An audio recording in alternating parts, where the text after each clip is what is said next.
Hello everyone, I hope you don't mind if we sit. So I'm also going to introduce my friend, partner, brother, nephew, father. He said I was 45, and if you don't know, I'm 38. So you're aging me up here today. But anyways, my right-hand man, Larson Bright, who is involved in about 90% of the projects I'm going to talk about today. Let's get to it here. Thankfully, I don't have to introduce telehealth to everyone here, which is great. But I am going to transition the talk a little bit to children. And so for our lab, Dr. Rimmer always taught me everything comes in threes. So for our lab, the focus is on children. And as you know, children have caregivers who are also very busy. Children have school schedules. So we need programs, exercise interventions, that are low burden. We obviously need them to be low cost. And we need them to be accessible, right? And so that is the theme for these projects we're going to go over today. I am going to shotgun through a lot of work that's been going on in the past 2 years here in this next 12 minutes. And so bear with me, but the good news is that we have posters that will be presented, and I have pictures for that on the slides, where you can get more details about these projects. And so I won't have all the time in the world to tell you how and they were successful and what theories and all that they're based on, but I'm gonna get right to it. Okay. So for the kind of the biggest thing we're known for, it's really virtual reality. Now, we do not develop anything, and one benefit of that is that we're able to keep up with age-related interests.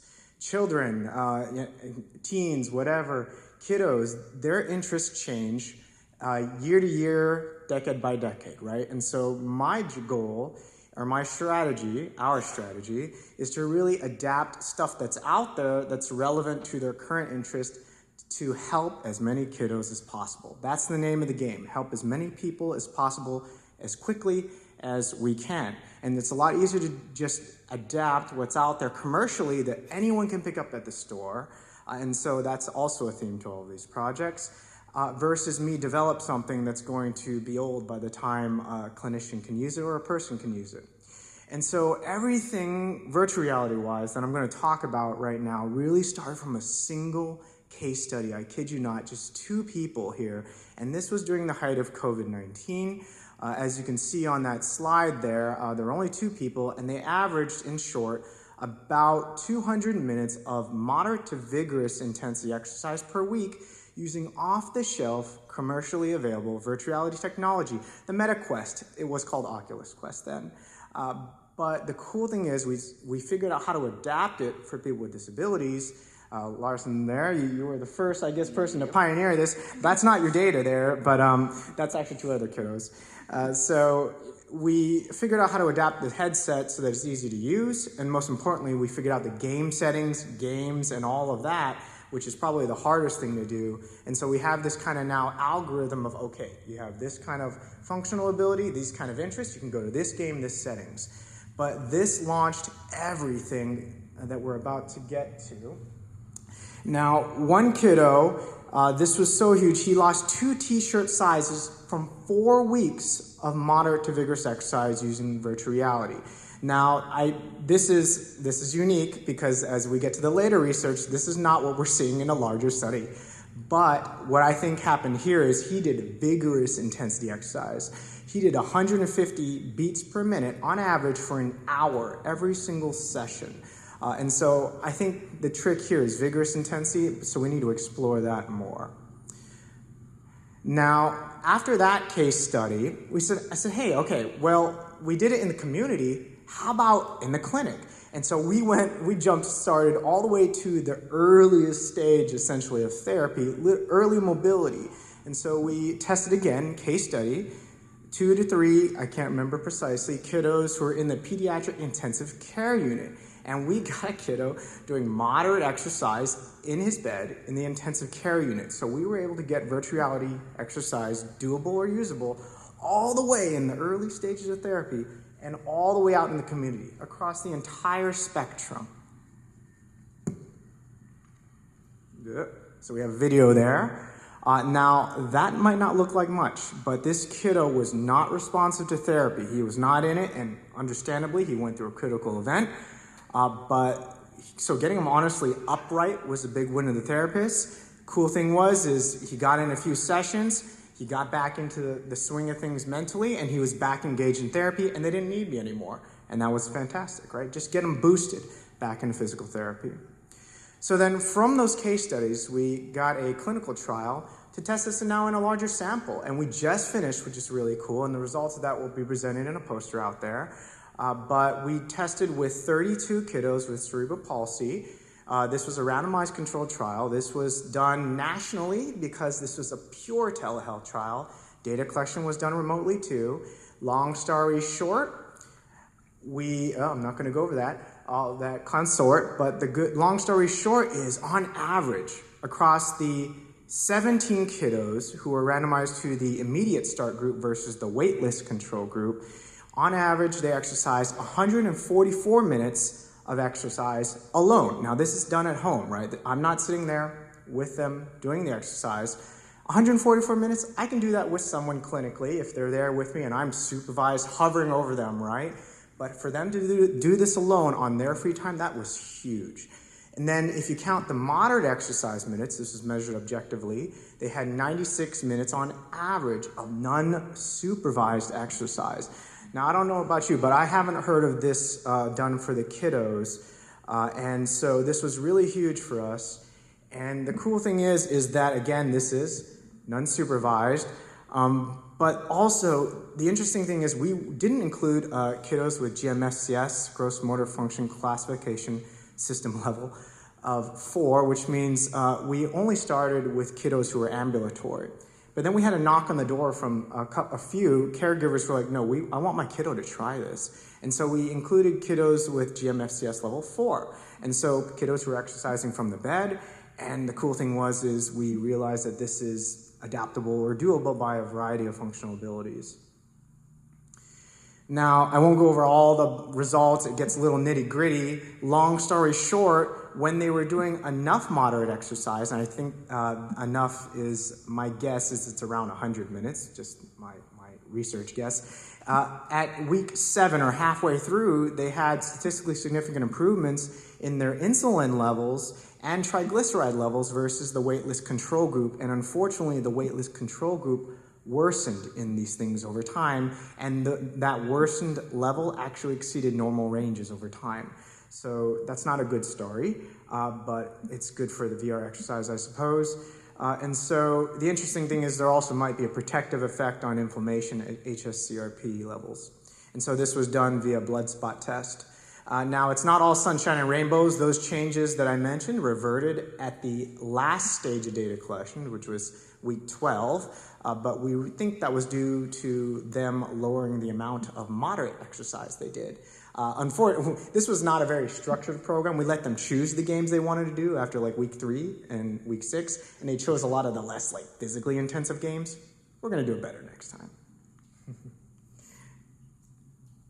Okay, and so Raven Young is going to be presenting that in a poster out there. Please do stop by and ask her about it. It was a really fun project, and we're really thankful to the Cerebral Palsy Foundation who partnered with us to get us the sample size that we needed.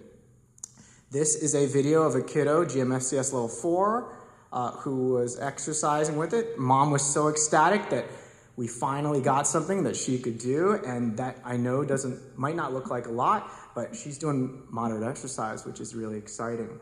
And now, a general theme, I forgot to mention we did qualitative. There's a lot that goes into these studies. I'm shooting over it real fast.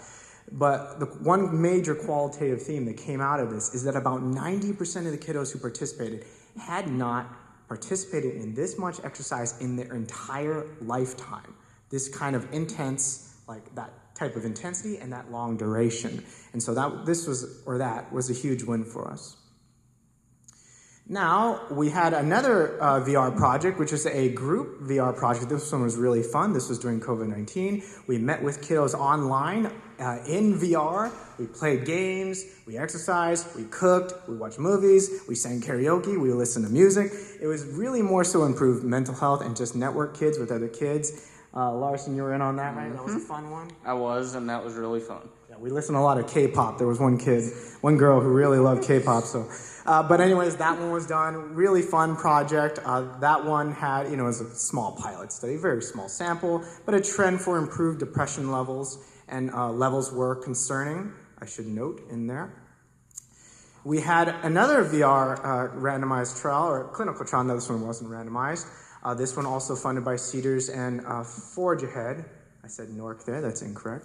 Forge Ahead. But this one, we actually partnered at Pelham High School, and we tried to see if we could do VR exercise at the high school. And this one was really interesting. You can see the amount of exercise they got there. Interesting to note that the amount of exercise we were able to do there was a lot lower than what we were able to do through like our telehealth program that I just presented to you amongst the larger sample. But we did our best. The school was amazing. We loved them. They were so easy. They just said, we were just like, hey, we're here to do this. And they said, go. And we're like, okay, thank you. No paperwork, nothing? Okay, great. Yeah, it was fantastic. And so we loved them. They were so awesome. And the interesting thing is we had a group that chose to do this at home. We did not do behavioral coaching. I should mention the secret sauce to all of these projects is the behavioral coaching, as I'm sure you've heard in the other talks today. And without the behavioral coaching, they didn't seem to do so well. But when they were at school and they had Larson there to exercise with them, they did very well. Go figure, right? Behavioral coaching or interpersonal coaching of some kind is needed. We also have another VR project, and this one is funded by internal KPRI grant through the Department of Pediatrics. This one's really exciting. We are now transitioning to a new population where we're getting our virtual reality exercise program into peds cancer rehabilitation. This one, I think we're at 4 kiddos out of 16, so it's ongoing. But we're really excited about this one, and it seems to be working for the kiddos who are interested in it. Right? That's the thing. But it's working really well so far, so very exciting.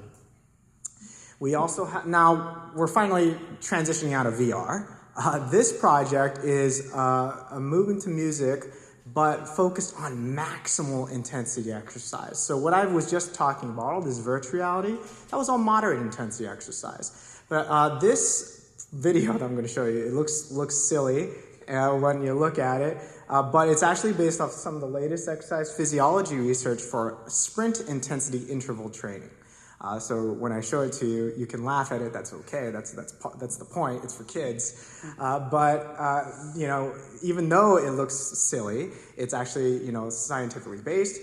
And the cool thing is, we're at now 34 kiddos now, I believe, in this trial. That's kind of getting near the end, which is really exciting. Seems to be working for the kiddos who are doing it. Ashley Wright is presenting the poster for this also in the back. Please do stop by for that one.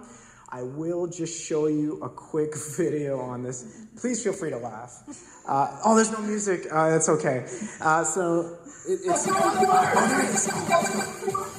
That's an actual participant there. And relax. And we use a telecoaching platform while he's watching a YouTube video that we developed.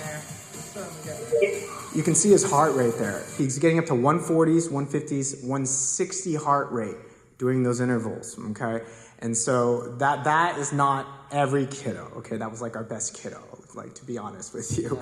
But so the cool thing is that program also for the kiddos who are doing it, it seems to be working. And I'll let Ashley kind of talk about those results at the poster. So that was a bit of list of our VR telehealth related projects and Movement to Music project. That being said, we are based in the Cedars Wharf building, and we have an active video gaming and virtual reality laboratory there. We used to do a lot of on-site free kind of VR exercise for kiddos who would stop by children's clinics. Now we're so busy, it's pretty much just doing these clinical projects. But I would like to end with saying that in the past 2 years alone, I'm so happy to sit here and say that we have coached over 80 children with disabilities. Most of them were children with cerebral palsy, just because that's how the projects are funded. But we've exercise trained over 80 kiddos in the past 2 years with just really 3 staff, okay, like primary staff. How are we able to do that? Well, through this amazing network we have here at UAB, obviously, the leadership of Dr. Rimmer, where all of this is possible, but telehealth, also really the name of the game, where 3 people can help that many people in such a short time frame.